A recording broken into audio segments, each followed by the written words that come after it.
بسم اللہ الرحمن الرحیم۔ انسان جب اس دنیا سے رخصت ہو جاتا ہے تو کیا اس کا امکان ہے کہ اس کے لاواحقین، رشتہ دار، دوست اس کے لیے کوئی ایسا عمل کر سکیں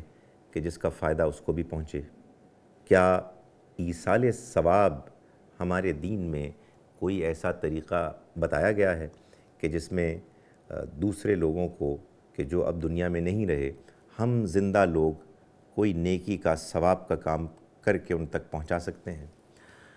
قرآن مجید سے یہ معلوم ہوتا ہے کہ ایسا ہرگز نہیں ہے۔ اس کی وجہ یہ ہے کہ یہ دنیا کی زندگی اللہ تعالیٰ نے ایک امتحان کے لیے بنائی ہے۔ یہ امتحان اللہ تعالیٰ کی طرف سے بہت فیئر، بہت انصاف پر مبنی ہے۔ اس میں نہ کسی کے ساتھ زیادتی ہوتی ہے، نہ اس امتحان میں اللہ تعالیٰ کی طرف سے کسی شخص کو بغیر وجہ کے بیجا کوئی ایسا موقع ملتا ہے کہ جس میں وہ دوسرے انسانوں سے الگ کوئی ایسا فائدہ، کوئی ایسی آسانی، کوئی ایسا امکان پائے کہ جس سے کہ وہ بغیر خود کوشش کیے کامیاب ہو جائے۔ قرآن مجید نے ایک اصول بتایا ہے کہ انسان کی وہی چیز کام آئے گی کہ جو وہ خود اس دنیا میں کمائے گا۔ لیس للانسان الا ما سعی، انسان کے کوئی عمل کام نہیں آئے گا سوائے اس عمل کے کہ جو اس نے خود کیا ہو۔ ظاہر ہے کہ جب انسان اس دنیا سے رخصت ہو جاتا ہے تو اس کے اعمال کا امکان ختم ہو جاتا ہے۔ اللہ کا وہ فیصلہ نافذ ہو جاتا ہے کہ جس فیصلے کے مطابق اب انسان کے لیے اس دنیا میں مزید مہلت عمر باقی نہیں رہتی، عمل کرنے کا امکان باقی نہیں رہتا۔ پھر آخر ہمارے ہاں خاص طور پر ہندوستان، پاکستان کے اس سب کانٹیننٹ میں آخر ایصال ثواب کے نام پر اتنا طویل و عریض سلسلہ کیوں ہے؟ ایسا کیوں ہوتا ہے کہ لوگ اس دنیا سے رخصت ہوتے ہیں تو کل 10واں اور 40ویں کے نام پر، برسیوں کے نام پر بہت سے اس طرح کے امکانات منعقد کیے جاتے ہیں کہ جس میں لوگ قرآن مجید کی تلاوت کرتے ہیں، اپنے مرحومین کے لیے صدقہ خیرات کرتے ہیں اور یہ خیال کرتے ہیں کہ شاید اس کا فائدہ ان کے مرحومین تک پہنچے گا۔ اس کی وجہ یا تو ہندو کلچر سے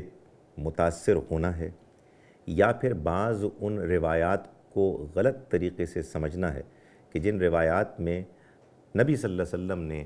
بعض ان لوگوں کو اور بعض ہی ان لوگوں کو کہ جنہوں نے آپ سے خود رجوع کر کے پوچھا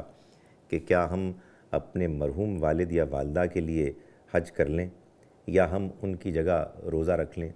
تو نبی صلی اللہ علیہ وسلم نے ایسے مواقع پر بالعموم روایات میں یہ آتا ہے کہ آپ نے فرمایا کہ تم ایسا کر لو، اور ساتھ ہی بعض روایات سے معلوم ہوتا ہے کہ آپ نے یہ سوال بھی کیا کہ کیا اگر تمہارے والدین میں سے کوئی قرض چھوڑ کے جاتا تو ایسا نہ ہوتا کہ تم ان کا قرض واپس کرتے، اسی طرح سے تم ان کی طرف سے یہ اعمال بھی کر لو۔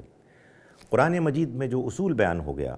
کہ انسان کے کوئی چیز کام نہیں آئے گی سوائے اس کے کہ جو اس نے خود کمایا، اس کی روشنی میں اگر نبی صلی اللہ علیہ وسلم کے اس فیصلے کو رکھیں کہ جو آپ نے بعض لوگوں کے سامنے بیان فرمایا، تو معلوم یہ ہوتا ہے کہ اگر کوئی شخص اس دنیا میں بہت شدت کے ساتھ یہ خواہش رکھتا ہے کہ وہ حج کرے گا یا اسی طرح کی کسی اور عبادت کا وہ ارادہ کرتا ہے، یہ منت مانتا ہے، اور اس کے بعد وہ اپنے ارادے کو پائے تکمیل تک پہنچانے سے پہلے اس دنیا سے رخصت ہو جاتا ہے، تو اولاد کے لیے یقیناً اس کا امکان ہے کہ وہ اپنے بزرگ کے اس ارادے کو پائے تکمیل تک پہنچائیں۔ لیکن اگر فرض کیجئے کہ ان کی اولاد نہ ہوتی تو کیا ان لوگوں کو کہ جو دنیا میں اس خواہش اور اس عزم اور ارادے کو رکھتے ہوئے کہ وہ ایک نیکی کا کام کریں گے، اسے کیے بغیر دنیا سے رخصت ہو جاتے، کیا ان کو اس کا اجر ثواب نہیں ملے گا؟ یقیناً ملے گا۔ نبی صلی اللہ علیہ وسلم نے جو اجازت دی اس کا مطلب یہ تھا کہ وہ شخص کہ جو ابھی دنیا میں موجود ہے اور اپنے والدین کے کسی ایسے وعدے کو پورا کرنا چاہتا ہے کہ جو انہوں نے اللہ سے کیا، تو ان کے لیے سعادت مندی کا یہ تقاضا ہے کہ وہ اس وعدے کو پورا کر دیں۔ اس وعدے کو پورا کرنے کا یہ مطلب نہیں ہے کہ وہ والدین کی جانب سے کوئی عمل اللہ کے حضور میں پیش کرنے والے ہیں، اس لیے کہ بالآخر انسان کے کام وہی چیز آئے گی کہ جو وہ خود کرے گا۔ بات یہ معلوم ہوتی ہے کہ حضور کی روایات سے ہی کہ آپ نے اس پر یہ بھی تبصرہ فرمایا کہ جب تم یہ عمل کرو گے تو اس کا فائدہ تم کو پہنچے گا۔ ایک اور روایت کو عام طور پر بیان کیا جاتا ہے اور وہ روایت بھی در حقیقت قرآن مجید ہی کے اس اصول کو واضح کرتی ہے کہ جس کو میں نے ابھی آپ کے سامنے پیش کیا، کہ جس میں بتایا نبی صلی اللہ علیہ وسلم نے کہ جب ایک شخص اس دنیا سے رخصت ہو جاتا ہے تو اس کا اعمال نامہ بند کر دیا جاتا ہے، سوائے 3 امکانات کے۔ اگر وہ کوئی نیک اولاد چھوڑے اور وہ اس کے لیے دعا کرتی رہے تو یہ اس کے لیے نفع بخش چیز ہوتی ہے، یا یہ کہ اگر اس نے کوئی صدقہ جاریہ کے کیٹیگری کا کوئی عمل چھوڑا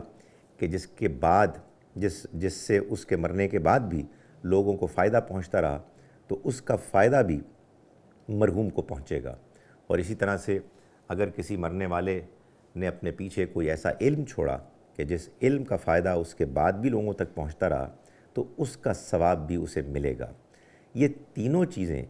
یعنی نیک اولاد، صدقہ جاریہ اور ایسا علم کہ جو لوگوں کو نفع پہنچاتا رہے، یہ در حقیقت مرنے والے کا اپنا عمل ہے، اس کا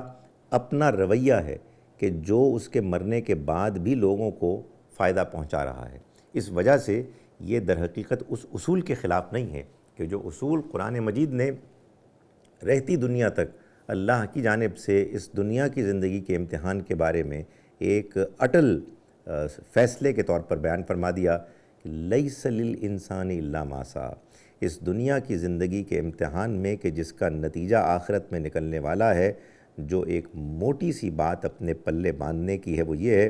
کہ کوئی انسان کسی دوسرے انسان کے کام نہیں آئے گا۔ انسان کے کام صرف وہی چیز، وہی عمل، وہی ایمان، وہی کردار آئے گا کہ جو اس نے خود اختیار کیا، جس کے لیے اس نے خود تگ و دو کی۔